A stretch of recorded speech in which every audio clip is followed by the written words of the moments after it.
आयुष्यामध्ये जर तुम्ही एखादं पुस्तक वाचत असाल आणि त्याच्यामध्ये जर एखाद्या वाक्याचा जर तुम्हाला अर्थ कळला नाही ना, तुम्ही पूर्ण पुस्तक डॅमेज करता की नाही आणि सहज म्हणता ह्या पुस्तकामध्ये वाचण्यासारखं काहीच राहिलेलं नाही आहे. कारण जर मला एका ओळीचा अर्थ समजत नसेल तर पुढलं पान वाचून मी काय करू.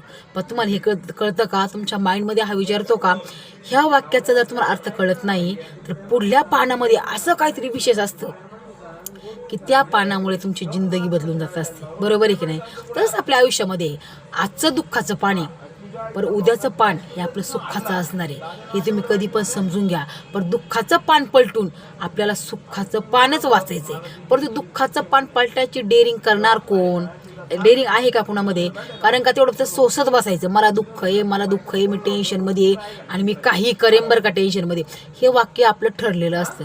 परंतु सुखाचं पान जर आपल्याला उचकायचं असेल ना, त्यासाठी दुःखातून तर जावंच लागणार ना आपल्याला.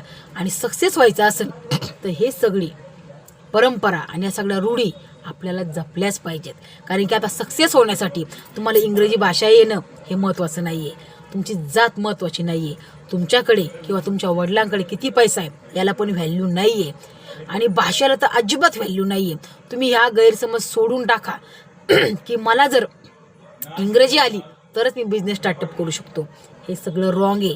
कारण की आजकाल आपली गावरान मराठी भाषेला एवढं व्हॅल्यू आहे ना, की ऑल इंडियामध्ये कोणत्याच भाषेला महत्त्व नाही. म्हणून तुम्ही आपली भाषा, गावठी भाषा बोलून सुद्धा बिझनेस स्टार्टअप करू शकता आणि कस्टमर कॅच करू शकता. हे लक्षात ठेवा. हे काय इंग्रजांचं किंवा मुघलाचा जमाना नाही आहे, ही लोकशाही आहे. इथं प्रत्येकाला स्वतंत्र आणि सक्सेसफुल होण्याचा अधिकार आहे. म्हणून नक्की विचार करा आणि आपलं आयुष्याचं पान पलटण्याचाही विचार करा. सुखाचे दिवस हे तुमचे येतील, दुःखाचे दिवस हे जातील. अहो, जसा सूर्य उगवतो तसा तो मावळतो, तसा मावळतो तसा उगवतो. तसंच आपलं दुःखाचं आहे की नाही. दुःख येणार जाणार, सुख येणार सुख जाणार. परंतु कसं आहे, दुःखामध्ये अडीअडचणी असल्यामुळे दुःखाचे दिवस लवकर जात नाहीत आणि सुखाचे दिवस मात्र लगेच निघून जातात. म्हणून हा विचार करा. सुख जर आपल्या जीवनामध्ये पाहिजे असेल ना, तर दुःखाला विसरण्याचा नक्की प्रयत्न करा. हे जर तुम्ही वाक्य जर ऐकलं आणि हे जर वाक्य तुम्ही जिंदगीमध्ये अकस्मात केलं तर तुम्ही नक्कीच सक्सेसफुल होऊ शकता.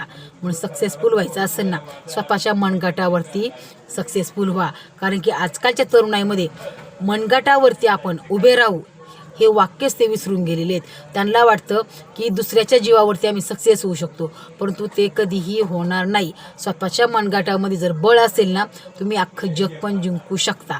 पण ते बळ जर तुम्हाला आणायचं असेल ना, तर स्वतःला पहिलं एवढं प्राऊड फील करा की माझ्याच्याने होणारच आहे आणि मी ते करणारच आहे. हे जर तुम्ही ठरवलं तर नक्कीच सक्सेसफुल होऊ शकता. म्हणून नक्की विचार करा आणि जिंदगीमध्ये सफल व्हा.